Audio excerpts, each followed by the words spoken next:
Good morning plus two class. Unit 7 का जो आज का हम टॉपिक करेंगे वो आज हम करेंगे जो लास्ट हम कर रहे थे और जो हमारा चला हुआ टॉपिक है वो है इंटरहैलोजन कंपाउंड्स। इंटरहैलोजन कंपाउंड्स क्या होते हैं? The compounds formed by the reacting between any two halogen compounds की दो हैलोजन कंपाउंड्स के बीच में जब रिएक्शन होती है तो उसको हम बोलते हैं इंटरहैलोजन कंपाउंड्स। तो लास्ट हमने किया था जो है लास्ट जो टॉपिक किया था इसके अंदर वो किया था एक्स एक्स डैश। ठीक है, ये आपके पास हो गया था। तो आज का जो नेक्स्ट टॉपिक इसके अंदर करते हैं वो हम करते हैं एक्स एक्स डैश 3 टाइप। ठीक है, इस टाइप के कंपाउंड जो हम यहाँ से करेंगे तो पहला एग्जांपल हम इसके अंदर लेते हैं ClF3। ठीक है, ClF3 सबसे पहले तो अगर हम स्ट्रक्चर देखें तो इसका जो इनका स्ट्रक्चर होता है वो कैसा होता है? टी शेप्ड जो है इनका स्ट्रक्चर होता है। टी शेप स्ट्रक्चर है। टी शेप का मतलब कैसे है? क्योंकि लोन पेयर भी है क्लोरीन पे और तीनों तरफ क्या है, जैसे अगर हम बात करें यहाँ से यहाँ पे ये 2 लोन पेयर हैं यहाँ पे और 3 इसके साथ क्या हैं? बॉन्ड पेयर हैं। तो यहाँ से आपके पास ये क्या बन गया? टी शेप इसका स्ट्रक्चर बन गया। ठीक है, अब इसकी अगर हम इसमें एक और एग्जांपल लें आपके पास तो एग्जांपल आपके पास इसमें क्या आएगा? वो एग्जांपल हम लेते हैं यहाँ पे BrF3। BrF3। ठीक है, BrF3 का भी आपके पास स्ट्रक्चर जो होएगा वो कैसा होएगा? टी शेप्ड का। ये भी टी शेप्ड स्ट्रक्चर होएगा आपके पास और ये भी आपके पास टी शेप्ड स्ट्रक्चर जो है होएगा। अगर हम इसको जो है एक्सप्लेन करें बेटा तो यहाँ से आपके पास क्या होते हैं? 3 तो इसमें क्या होते हैं? बॉन्ड पेयर होते हैं और 2 क्या होते हैं? लोन पेयर होते हैं। ठीक है, अब वेस्पर थ्योरी आपने 11th क्लास में पढ़ाई थी। वेस्पर थ्योरी के अकॉर्डिंग क्या है? 3 इक्वेटोरियल पोजीशन जो है उसमें से 2 कौन ले लेगा? लोन पेयर ले लेंगे। ठीक है, और थर्ड जो है वो फ्लोरीन एटम जो है यहाँ से ले लेगा। ठीक है, ये सिर्फ आपको इसमें इतना ही बताना था और इसमें कुछ ऐसा कुछ नहीं है। आपको पता भी है लोन पेयर रिपल्शन क्या होती है? ज़्यादा होती है as comparison to bond pair lone pair repulsion. तो ये आपके पास इसकी प्रिपरेशन नहीं है। तो यहाँ से ClF3 और BrF3 के आपके पास ये पूछी जा सकती है वेस्पर थ्योरी के बेस पे इसकी शेप कैसी है? टी शेप है इसकी शेप। इसके बाद जो नेक्स्ट हम करेंगे वो हम करेंगे X-5। इसके अंदर आपके पास क्या एग्जाम्पल आएगा बेटे? इसके अंदर जो है इसका स्ट्रक्चर जो यहाँ से हम एक्सपेक्ट करते हैं जैसे ClF5 या हम इसमें ले लें BrF5 और हम ले लेते हैं IF5। तो ये इसका स्ट्रक्चर जो है एक्सपेक्टेड है ये क्या होता है? Square pyramidal. ठीक है, स्क्वायर पिरामिडल जो है हम इसका स्ट्रक्चर जो है यहाँ से लेंगे।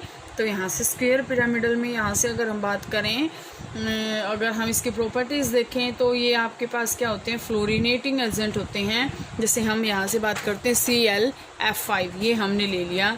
इसके अंदर हमने वाटर की मिक्सिंग कर दी। वाटर को मिक्सअप करने के बाद यहाँ से आपके पास क्या बनेगा? FClO2 प्लस आपके पास क्या बनेगा यहाँ से? HF। ठीक है, इसी तरह अगर हम यहाँ से ले लेते हैं IF5 को, इसके अंदर हम Ki पोटेशियम आयोडाइड मिला देंगे तो ये आपको बताया था मैंने, ये कॉम्प्लेक्स आयन की फॉर्मेशन यहाँ पे हो जाती है।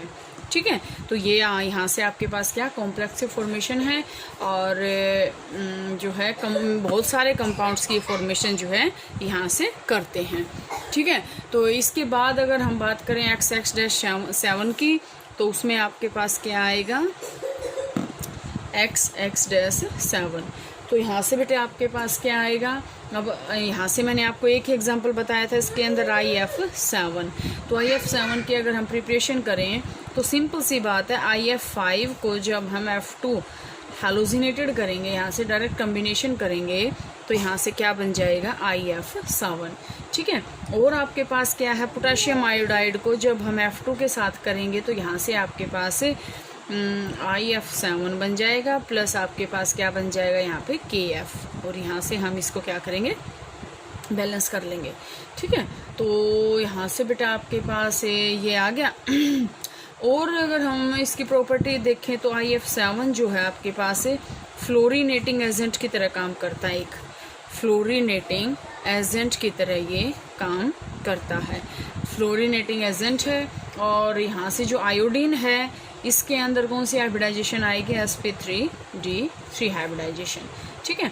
और ज्योमेट्री अगर हम इसकी देखें तो आपके पास क्या आएगी, पेंटागोनल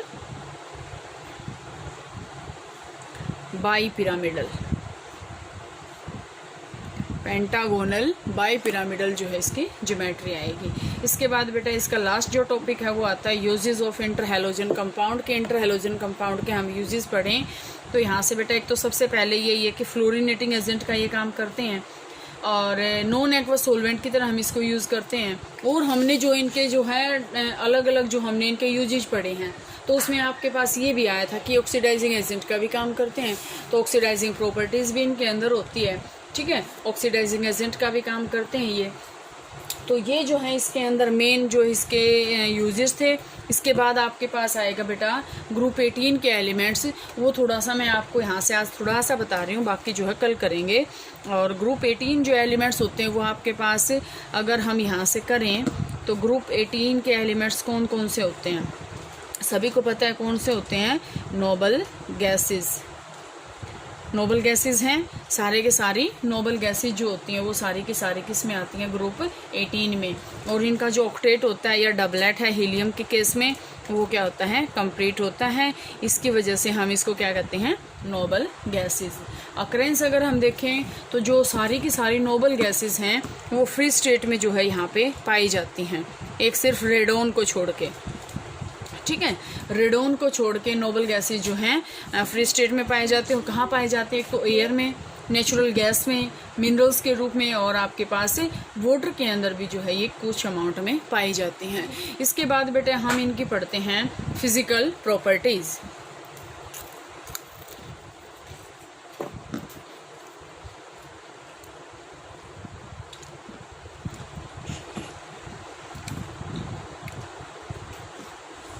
तो फिजिकल प्रॉपर्टीज़ में हम सबसे पहले हम इसकी करेंगे बेटा इलेक्ट्रॉनिक कॉन्फ़िगरेशन। सबको पता है इलेक्ट्रॉनिक कॉन्फ़िगरेशन इसकी क्या होती है, इसकी इलेक्ट्रॉनिक कॉन्फ़िगरेशन होती है NS2Np6 मीन्स इसका ऑक्टेट कंप्लीट है, लेकिन हीलियम के केस में सिर्फ इसकी क्या होती है, NS2 डबलेट कंप्लीट होता है, ठीक है।